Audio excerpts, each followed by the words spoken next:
సీత దాణా గదికి వెళ్దాం రా. ఎక్కడుంది? ఎక్కడో మూలుంది షెడ్లో. దాణా గది మర్చిపోయావేంట్రా? అమ్మో అమ్మో అమ్మో,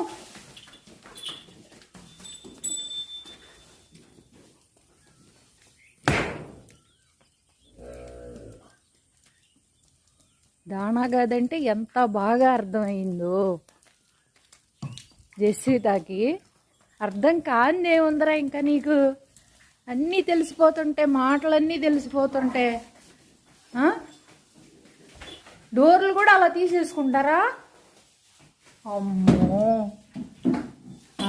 ఇంకా నీకు తెలియదేముంది, అర్థం కానిదేముంది? ఏ కట్టోడ తీసుంది చెప్పు? ఏ కట్టోడ తీసుంది? దాణా కట్ట చెప్పు, కనిపెట్టాలి.